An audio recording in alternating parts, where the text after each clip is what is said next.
यह कहानी एक ऐसे वैज्ञानिक की है जिनका जन्म अमेरिका के एक छोटे से गांव में हुआ था, जो बचपन में ही अपने सुनने की क्षमता खो बैठा। स्कूल में वह बच्चों से पीछे रहता, लेकिन उसके भीतर एक अद्वितीय कौशल था। उसने बहुत छोटी सी उम्र में यह महसूस किया कि उसे कुछ अलग करना है, और यही भावना उसे आगे बढ़ने के लिए प्रेरित करती थी। दोस्तों, वह हमेशा नए नए उपकरण बनाने की कोशिश करता। कभी पुराने खिलौने को जोड़कर नए उपकरण बनाता, तो कभी घर के किसी छोटे हिस्से में छोटी सी प्रयोगशाला बना लेता। एक दिन उसने अपने पिता के पुराने किताब विज्ञान पुस्तक को देखा, और उसमें दिए गए कुछ अजीबों से विचार ने उसकी जिज्ञासा को और बढ़ा दिया। वह सोचता, अगर मैं इसे सही से समझ पाऊँ तो शायद मैं कुछ ऐसा कर सकता हूँ जो दुनिया को बदल दे। वह एक दिन रात के अंधेरे में बैठा था और सोच रहा था कि रात को रोशन करने का कोई तरीका होना चाहिए। तभी उसे ख्याल आया कि क्या होगा अगर कोई ऐसा बल्ब बनाया जा सके जो बिना जलकर ज़्यादा समय तक जल सके। उसने इस विचार पर काम करना शुरू किया और दिन रात प्रयोग करता रहा। कुछ महीनों तक निरंतर असफलताओं के बाद उसने एक ऐसा सामग्री को पाया जो उसे सफलतापूर्वक जलता हुआ प्रकाश दे सका। अब उसे समझ में आ गया था कि यह केवल एक बल्ब नहीं, बल्कि यह एक ऐसी खोज है जो रात के अंधेरे को दिन में बदल सकती है। इसी दौरान उसने कई अन्य खोज की। वह एक ऐसा यंत्र बनाना चाहता था जो ध्वनि को रिकॉर्ड कर सके, और उसमें उसने ग्रामोफोन का आविष्कार किया, जो भविष्य में संगीत और रिकॉर्डिंग उद्योग में क्रांति ले आया। उसके प्रयोग कभी एकदम सफल नहीं होते थे, लेकिन वह कभी हार नहीं मानता था। हर असफलता उसे और बेहतर करने की प्रेरणा देती थी। उसका जीवन उसी तरह के संघर्षों से भरा हुआ था, जिसमें कभी कभी लोग उसका मजाक उड़ाते थे। वे कहते थे, तुम यह कैसे कर सकते हो? लेकिन वह जानता था कि सफलता कुछ और नहीं, बस मेहनत और सही दिशा में लगातार प्रयास करने का परिणाम होती है। उसने सिर्फ एक बल्ब नहीं, बल्कि संचार और ऊर्जा के नए रास्ते भी खोले। उसका नाम आज भी विज्ञान और प्रौद्योगिकी के क्षेत्र में सबसे प्रमुख रूप से लिया जाता है। लेकिन उसने कभी भी अपनी खोजों को अपनी सफलता के रूप में नहीं देखा। उसका मानना था कि असफलताएं बस सफलता की ओर एक कदम बढ़ाने का तरीका है, जिसे कभी उसकी सुनने की कमी की वजह से अक्षम माना गया था, आज दुनिया के सबसे बड़े आविष्कारों में से एक माना जाता है। उसकी यात्रा एक प्रेरणा है कि जब तक हम अपने सपनों का पीछा करते रहते हैं, तब तक कोई भी अंधेरा हमें हमारे लक्ष्य से दूर नहीं कर सकता। दोस्तों, यह कहानी है अमेरिका के एक महान वैज्ञानिक थॉमस एल्वा एडिसन की, जिन्हें विशेष रूप से विद्युत बल्ब, ग्रामोफोन और मूवी कैमरा जैसी महत्वपूर्ण आविष्कारों के लिए जाना जाता है। उन्होंने 1000 से अधिक पेटेंट प्राप्त किए और उनकी आविष्कारशीलता ने दुनिया में कई बदलाव किए। एडिसन का जन्म 11 फरवरी 1847 को अमेरिका के ओहियो राज्य के मिलन शहर में हुआ था। बचपन में ही उनके सुनने की क्षमता में कमी आ गई थी, जिनके कारण उन्हें स्कूल में बहुत कठिनाई हुई। उनके शिक्षक ने उन्हें अलग माना और कहा कि वे पढ़ाई में सक्षम नहीं होंगे। इस पर उनके माता पिता ने उन्हें घर पर ही शिक्षा देने का निर्णय लिया। एडिसन के अंदर एक असीम जिज्ञासा थी और उन्होंने छोटे छोटे प्रयोग करने शुरू किए। 12 साल की उम्र में उन्होंने अखबार बेचना शुरू किया, जिनसे उन्हें अपने शुरुआती व्यापारिक कौशल को सुधारने का मौका मिला।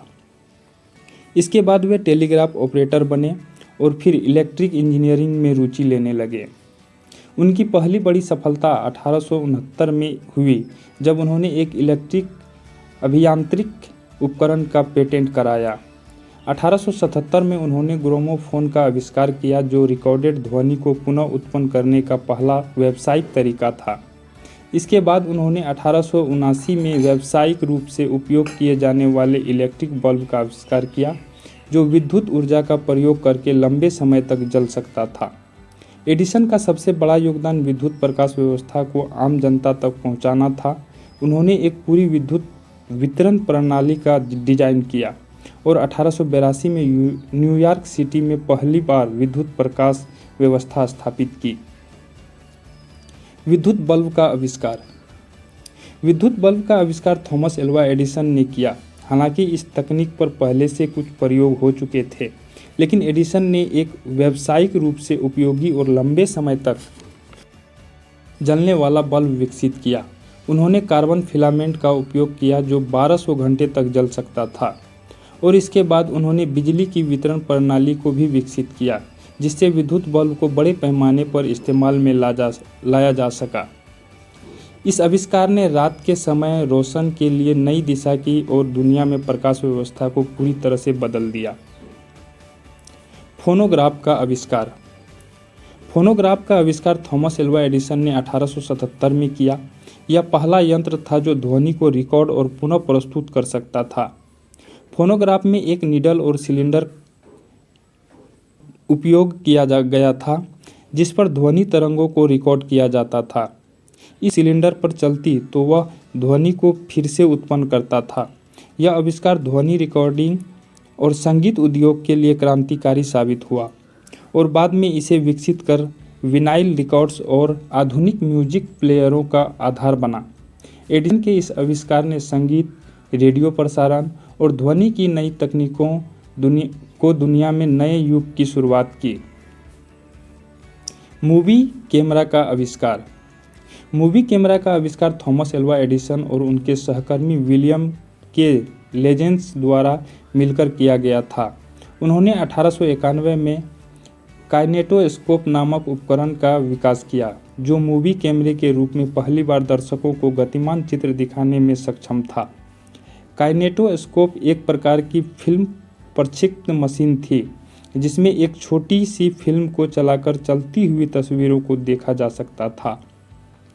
इसके बाद 1893 में काइनेटोस्कोप नामक कैमरा विकसित किया जो फिल्म की शूटिंग के लिए था।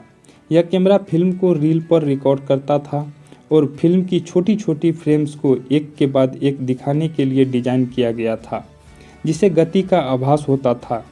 इस आविष्कार ने सिनेमा की दुनिया को पूरी तरह से बदल दिया और मूवी निर्माण के क्षेत्र में नई क्रांति की शुरुआत की।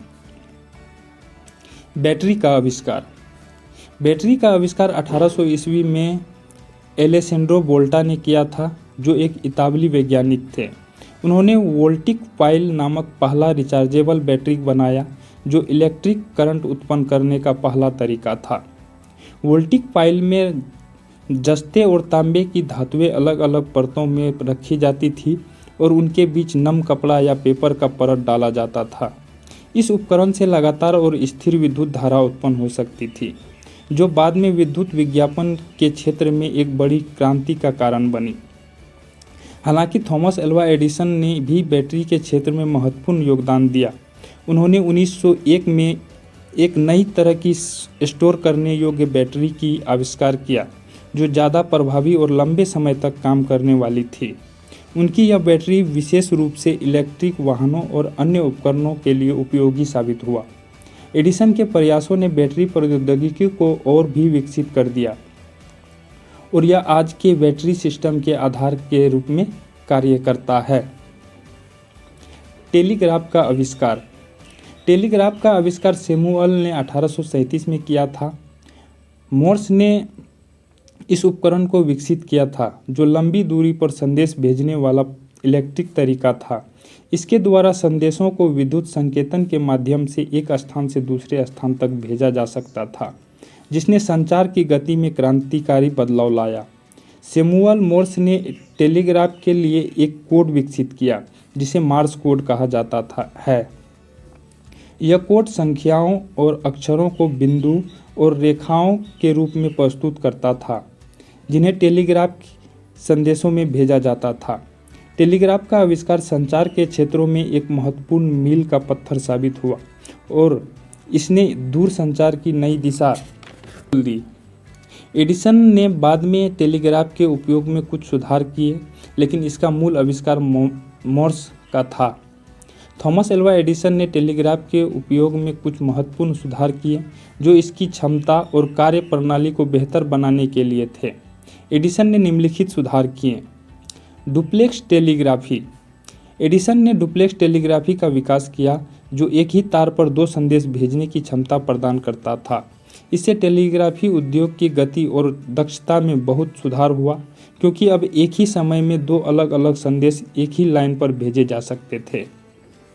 Triplex telegraphy. एडिसन ने इसके बाद ट्रिप्लेक्स टेलीग्राफी का आविष्कार किया, जिससे 3 अलग अलग संदेश एक ही तार पर भेजे जा सकते थे। सुधारित टेलीग्राफ मशीन। एडिसन ने टेलीग्राफ मशीन की ओर अधिक विश्वसनीय और सटीक बनाने के लिए सुधार किए। उन्होंने टेलीग्राफ के संचालन को अधिक स्वचालित और सटीक बनाने के लिए कुछ नई तकनीकी सुधार जोड़े, जिसमें ऑपरेटरों को कम समय में अधिक संदेश भेजने की सुविधा मिली। इन सुधारों ने टेलीग्राफ प्रणाली की ओर अधिक प्रभावी बना दिया और इसे संचार के प्रमुख माध्यम के रूप में स्थापित किया। एडिसन की यह नई तकनीक सुधार टेलीग्राफ प्रणाली के विस्तार और विकास में महत्वपूर्ण भूमिका निभाई। Water treatment system. एडिसन ने वाटर ट्रीटमेंट सिस्टम पर भी काम किया, जो एक अभिनव प्रयास था। यह पानी को शुद्ध करने और पीने योग्य बनाने के उद्देश्य से विकसित की गई थी। एडिसन का उद्देश्य पानी की आपूर्ति के लिए एक प्रभावी और किफ़ायती तरीका खोजने का था, जिसे विशेष रूप से बढ़ती आबादी वाले शहरी क्षेत्रों में पानी की गुणवत्ता को बेहतर किया जा सके। एडिसन ने वाटर ट्रीटमेंट सिस्टम का डिजाइन एक फिल्ट्रेशन प्रक्रिया पर आधारित था, जो पानी से अशुद्धियों को अलग करता था। उनका सिस्टम विशेष रूप से उन स्थानों पर काम आने के लिए था जहां पानी की गुणवत्ता खराब थी और पानी को शुद्ध करने की आवश्यकता थी। एडिसन ने अपने वैज्ञानिक दृष्टिकोण से कई ऐसे क्षेत्र में योगदान दिया जिनमें उनके द्वारा विकसित की गई तकनीकें, जैसे पानी की शुद्धिकरण प्रणाली, आमतौर पर लोगों की जीवन शैली को बेहतर बनाने के लिए थी। दोस्तों, थॉमस एल्वा एडिसन की यात्रा में कई असफलताएं आए, लेकिन उन्होंने कभी हार नहीं मानी। उनकी सोच और कार्यशक्ति ने उन्हें आविष्कारों के सम्राट के रूप में पहचान दिलाई। उनका जीवन यह साबित करता है कि कठिनाइयां और असफलताएं केवल सफलता की दिशा में एक कदम होती है।